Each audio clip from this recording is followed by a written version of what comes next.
One of the previous organizations I worked for, we did something as small as change the icon of the app. Mind you, it was not even a change of the whole shape or icon in general. It was just a change of color and tint. Outcome of that was that downloads are dipping. Right. Because people thought it was a fake app. As an engineer, you keep getting change requests and feature changes and all that. And I was like, I get bugged every time. I say, who is this person who's asking to change features all the time? Right. But yeah, I think that is when I learned there is this this guy sitting somewhere somewhere outside the country asking me to make changes. His job description is product manager. What we understood in tier 2 and tier 3 is that where MX had a decent level of penetration, his users had time and they were willing to browse a lot more, and they were not so worried about whether it's crowded on the app and stuff like that. They're not so worried about that extent.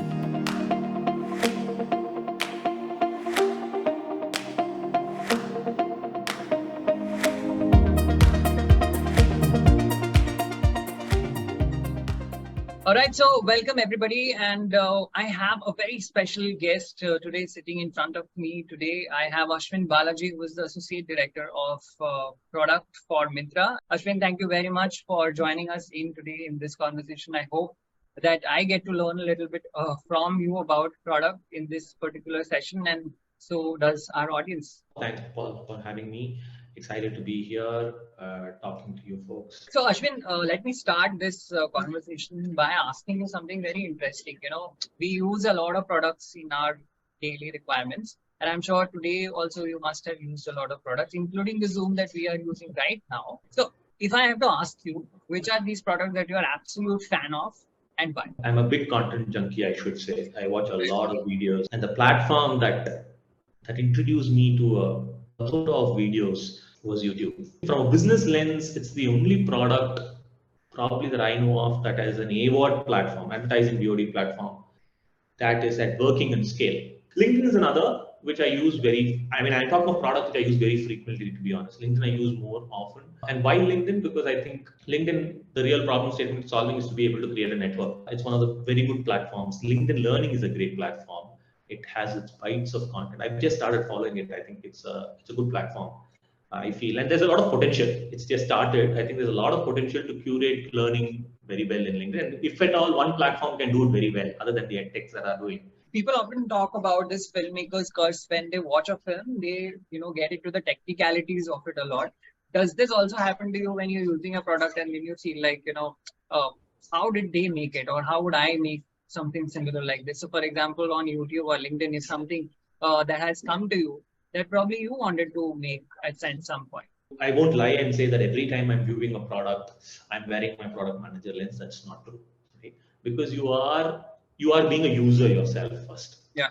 And I would say if I've not noticed, it's a great product manager's job on the other side, because I've been able to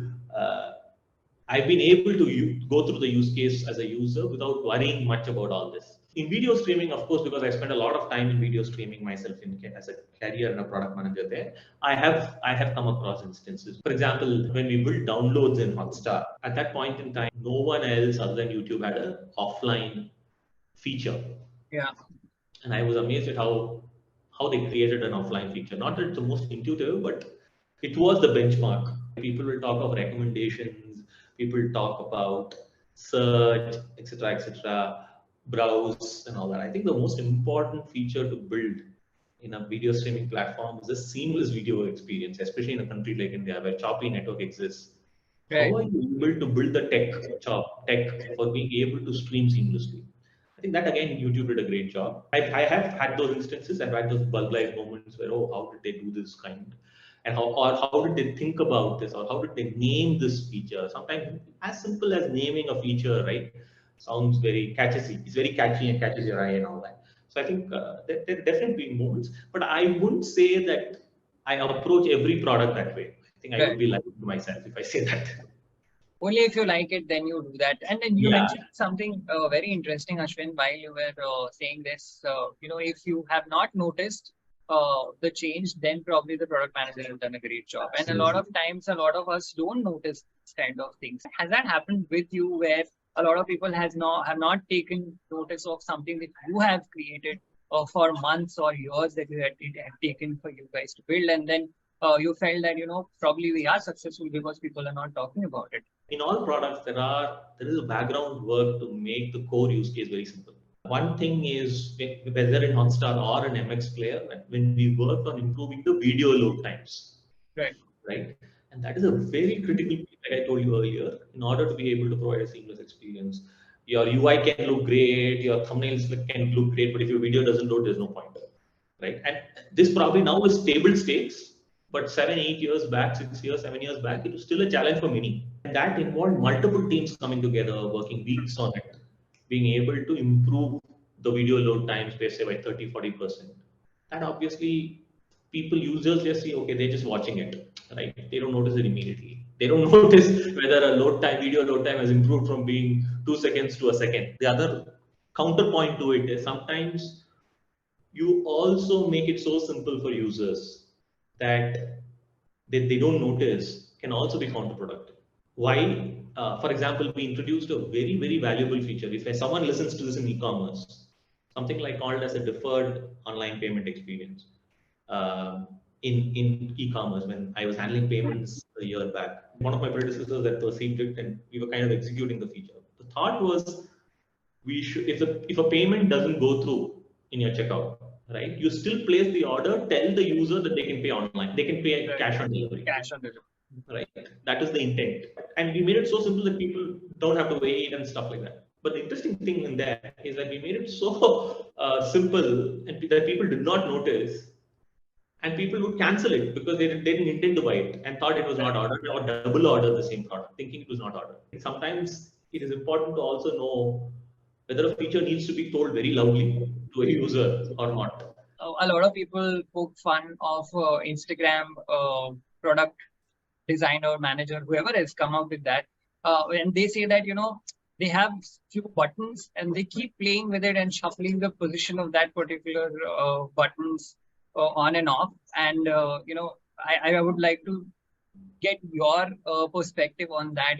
If you keep on changing the existing design, and then you are not sure whether you want to put those, so you're putting a reel here, you're putting your comments there, you're putting your the like button or whatever it is somewhere else at some day, and then you're changing it completely the next month. How do you see this jumbling up designing from a product manager's perspective? Interestingly, I've not seen this meme, but do share it. I need to have a look. See, but I think I understand the drift at least. I think I understand the feeling, right? I think, see, to be honest, and if it is done by a product like Instagram, it is not mindlessly done. There's a lot of thought put into it. It could be that the situation, or probably the whole team read the situation wrong, or probably took a wrong bet, correct? Or misunderstood data to read something else. But right. I don't think when it comes to big organizations, things are taken mindlessly. There's a lot of thought put into it, especially if it's a organization like Meta. And if I don't know about the meme, but if it's really a take on Instagram, I don't think anything is done without putting a lot of thought into it. Secondly, I tell you how it matters sometimes and how it can backfire.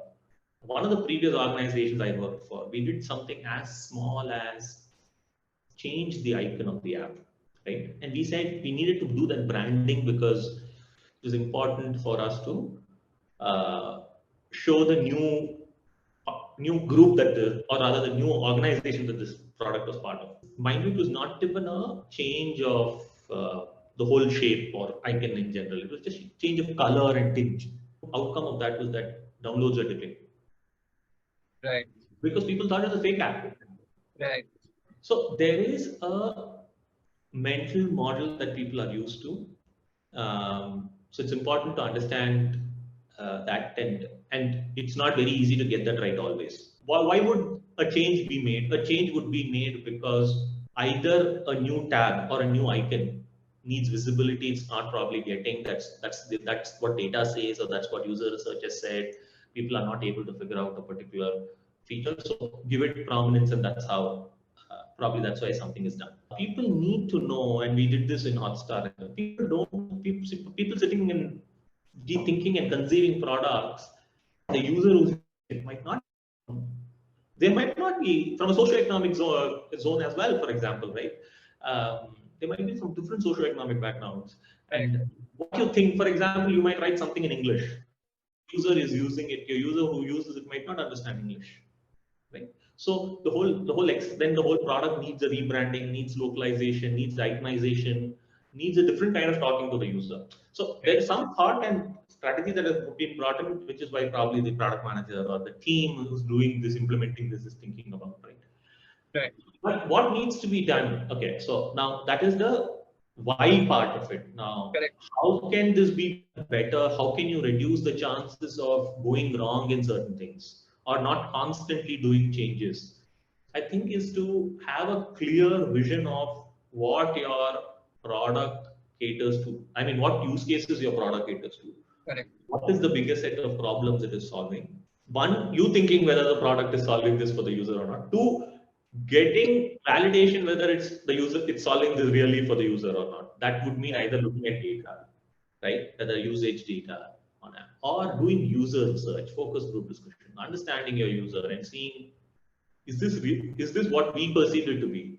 Is the user perceiving it the way we thought they would perceive, and all that? And then do some, and if you're making changes, do it in a small cohort. That's why people do a lot of apps. They go through this beta testing before they go to a larger set of users. So then you validate whether how your hypothesis is working fine or not. Before going in, to learning your journey about your journey or the nitty-gritty of the life that you have spent here, let me understand you a little bit. So what kind of a student Ashwin was, if I have to ask you? I think very soon I kind of knew that I was in engineering because I was in class 10 interested in circuit courses on physics, right? Doing all the stuff. And I took that to be the simple engineering that it would be in college. I took up engineering. I did electronics and communication. There, I was not very academically strong in college. College was a great, how do I put it? Great exposure to different people, new place. And I was 2,000, 3,000 kilometers away from home. So staying in hostel was a great learning experience. I had a lot of friends, made a lot of friends across the country. Coming back, I think again when placements were happening in college, I was very interested in joining a core course, as they would call it, right? I was an electronics student thinking I would join electronics, and interestingly, very luckily, I got into Samsung at that point in time. I picked there as a software engineer, because I was going to join Samsung. I had dreams thinking that I would do embedded systems, core electronic stuff, work on chips, and all that, only to realize that I would go and do JavaScript development for their TV browsers. Correct. Then I remember a lot of my engineering colleagues telling me, listen, you're doing JavaScript development, you don't even know objective programming, what's going to happen to you, why don't you switch? But I think 3 years, Samsung gave the opportunity to work on very cutting edge stuff. See, because we were probably one of the first television organizations to work on smart browsers then. And then I worked on a lot of smart TV applications at that point in time. Gave me a lot of exposure. And accidentally, that is the place which introduced me to product management itself. Because there will be, as an engineer, you keep getting change requests and feature changes and all that. And I get bugged every time to say, who is this person who's asking to change features all the time? Right. But yeah, I think that is when I learned there is this guy sitting somewhere outside the country asking me to make changes. His job description is product manager. It also coincided with me talking to my seniors about their career plans at that point, college seniors. And there were a couple of them who talked about product management. I kind of went a little deep to understand what it meant. And for me, see, I've always been a guy who tried to make sense of how I should make my career. Also be a little realistic, right? So I knew I had some sense of, I knew I was not going to being a software engineer for long. And my interest did lie in doing an MBA at some point in time. And because I was going to do MBA, say, after a few years of work experience, I wanted to make sense of what I've done now and how to tie that back to my career, right? And product management seemed a great way because you worked in a product company, you've seen the building blocks of it in some form. It gives you a good start into making a product manager, is what I thought then. These are all things that I was thinking then, right? And then, of course, that's how I applied to B school, In fact, in my B school essay also, I said very clearly, product management is what I want to pursue. Or if not, at least anything in the tech space. You went to ISB and you wanted to do marketing, but you told them that you wanted product management. Is this something that you told them while you were in the interview panel also? So while I did marketing as a specialization, in interview, they don't necessarily ask what you want to specialize. They do ask, even if they ask, I think the answer there to product management is product management as a specialization as it happened in these courses. And to be honest, product management is an offshoot of marketing for all practical purposes. Erstwhile product marketing, brand managers, the thing that they do is very similar to what product managers do, just as a digital world today. Minus sans the P&L responsibility, at least in India. Marketing is the most, I would say, after technology, if there is any technology courses, the most relevant course that anyone should take up definitely in B school for product management. Because, there are a lot of things that you understand, or you understand about the user that you want to use up, how you go about launching a product. All of this take some principles from marketing as well. Let's talk a little bit about in the first few years that you worked with Hotstar, or a couple of years that you worked. How was your work experience like? Like, how much of a responsibility are you given? Is this like, so it definitely doesn't happen that in the day one that you are there, you are given a product to work on, right? Probably it's a feature, or probably it's something that you're developing. So how does that happen in the first couple of years in your life as a product manager? So when I joined Hotstar, see, very early on, like you rightly mentioned, they're not going to give me, say, build a feature. In fact, I went into a stage when, in all honesty, when most of the first version of the product was designed.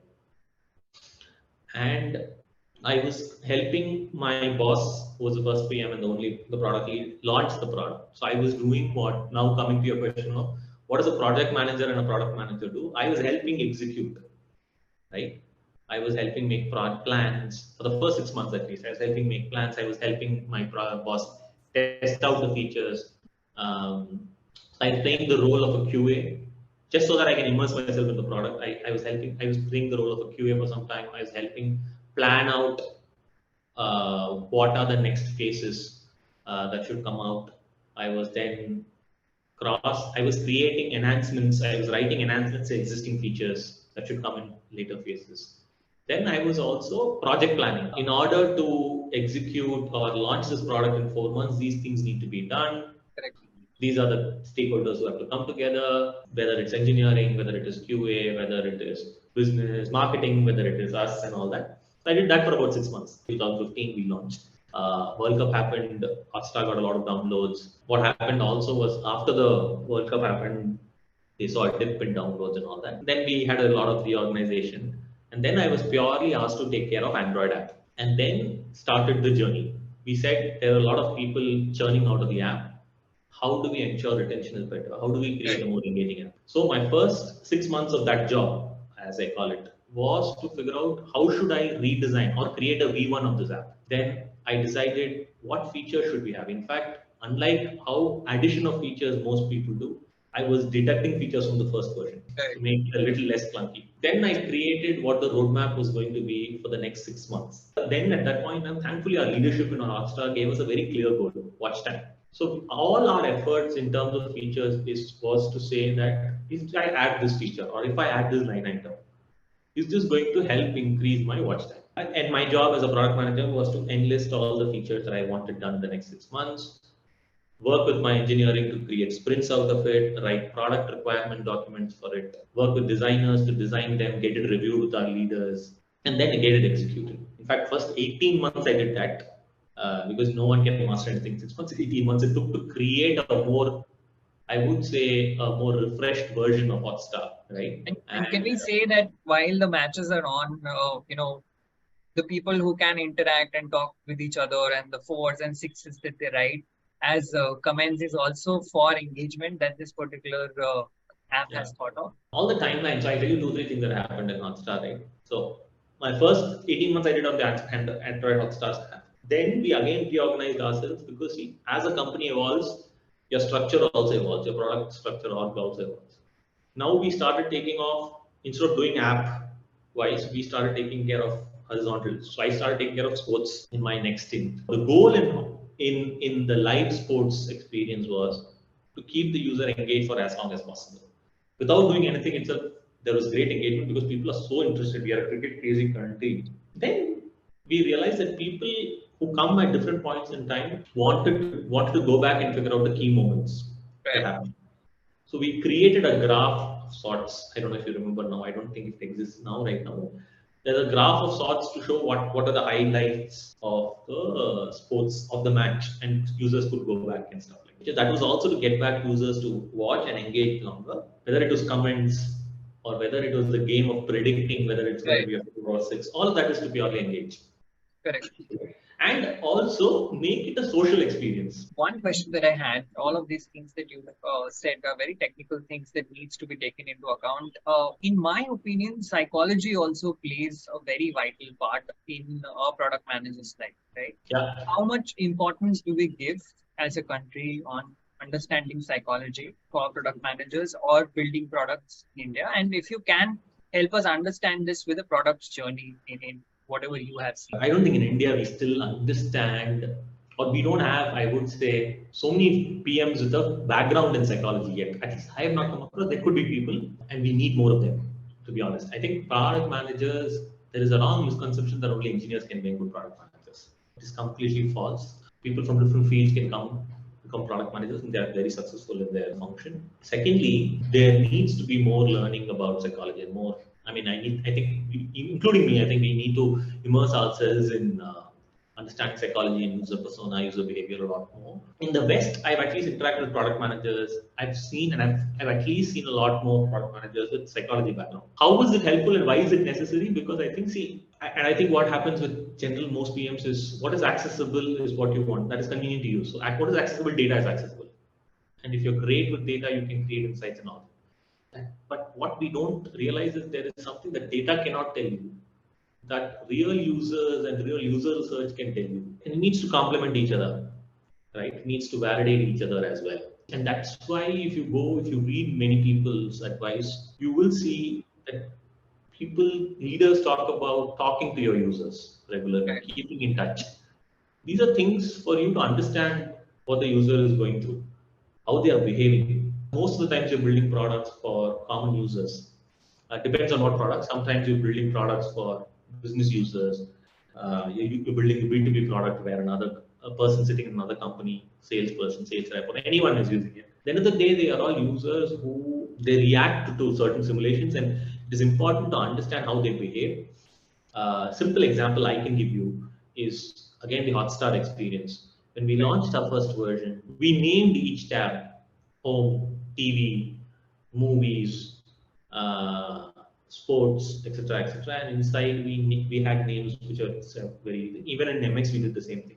When we went and we asked users, do people understand what's happening? What is their perception? 2-3 things we found out. People very quickly understood. Oh, this is a app of Star TV because it had a lot of Star TV's television content. But people thought TV meant live TV. They'll go watch live TV. When actually we were saying watch serial episode. People probably are more used to serials. The word serial. TV didn't make a lot of sense to them. That's why I say people building these products are not people who are consuming necessarily. Right? Your users are very different. Their day-to-day behavior is different. Their needs are different. In fact, their environment is different. Probably Hotstar is consumed by a lot of people who are sitting in their home watching on Wi-Fi. Which are probably consumed by a lot of people on the go. The difference, for example, is in Hotstar there was always a conversation of making the UX clean and wide and very intuitive. In MX, the conversation was about, can we put in a lot more in a page so that discovery can be made easy? Because what we understood in tier 2 and tier 3 is that where MX had a decent level of penetration, is users had time and they were willing to browse a lot more, and they were not so worried about whether it's crowded on the app and stuff like that. They are not so worried about that aesthetic.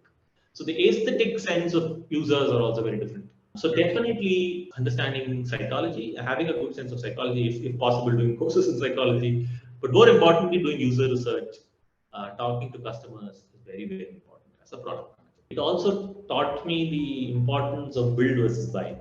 A product manager during his journey will understand what to build versus what to buy. Sometimes you, as an organization, have to choose. It was a very interesting learning experience because first we built it, we bought it, thinking it's quicker to market. You buy something generally because it's quicker to market also, Correct. or because you think it's not your strength, core Mhm. strength. And then we learned it the hard way that you don't have control over, you don't have control over what you've bought, neither do you have control over improving performance, right?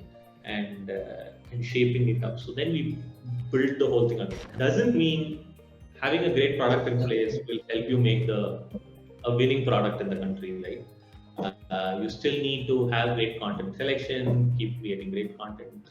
I think there, Hotstar, as I would say Hotstar, I mean, Prime does the best because it has the best set of content, and it's done a great job of bundling it with its Prime service. That's why it shows in numbers, right? I mean, Netflix is Right. struggling. At least if you look at the numbers publicly available,